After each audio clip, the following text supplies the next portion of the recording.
As we heard in that report, more than 100 groups working with migrants and refugees have spoken out against these EU reforms. The NGO Save the Children is one of those, and its senior advocacy advisor, Federica Toscano, joins me live on the programme now. Thank you for joining us today. In a statement published after this legislation went through, Save the Children said this decision could not have been worse for children and families. Just briefly explain to us why. Thanks for having me. It's certainly a terrible day for asylum in Europe. For us, what is most concerning is that children and families might be detained for long periods of time at the border, because the rules that have been adopted yesterday actually focus on deterrence, on actually restricting access to Europe and restricting access to protection, and therefore do not go into the direction of meeting children and families fleeing conflict, violence, and harm with the necessary support and services that they need as soon as they arrive in Europe. So actually the fact that many of those children and families, actually in theory all of them, might be met with systematic detention at the borders in clearly what is in our experience substandard reception facilities where they cannot have access to the support that they need and their vulnerability cannot be properly assessed is an issue. And also we know that they might be sent to procedures that are substandard, that might not look precisely at their individual situation with the time and means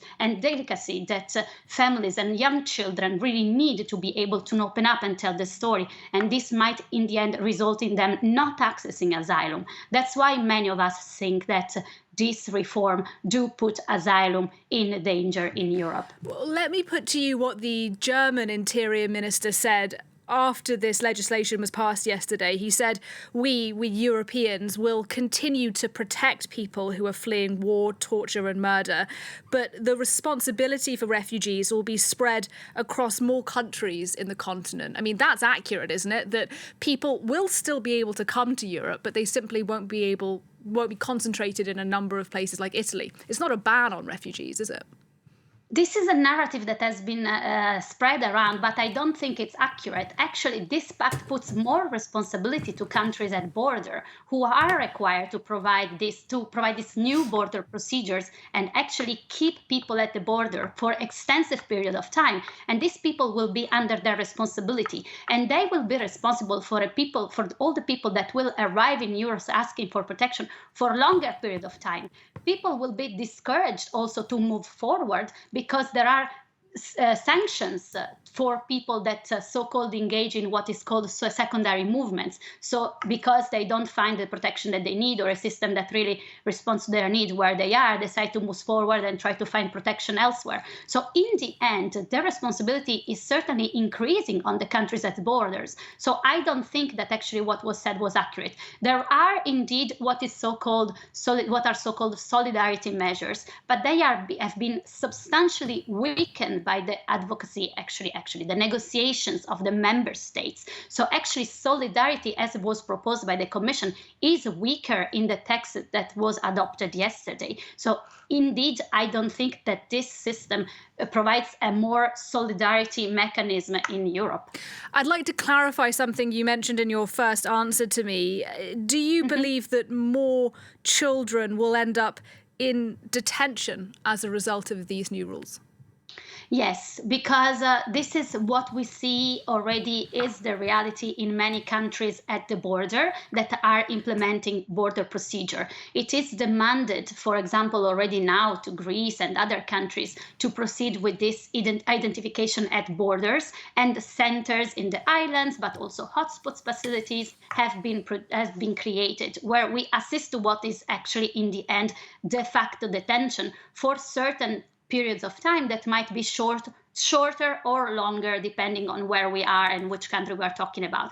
This is actually sort of piloted system will become systematized in the new pact. And therefore, what we believe will happen is that detention will take place systematically at borders, where actually member states will have to carry out certain procedures at borders as the legislation demands, in certain settings, which we believe will end up being these huge centers, reception centers that will become detention facilities, because people will not be free to move to be able to go through these procedures in the time frames that the legislation provides.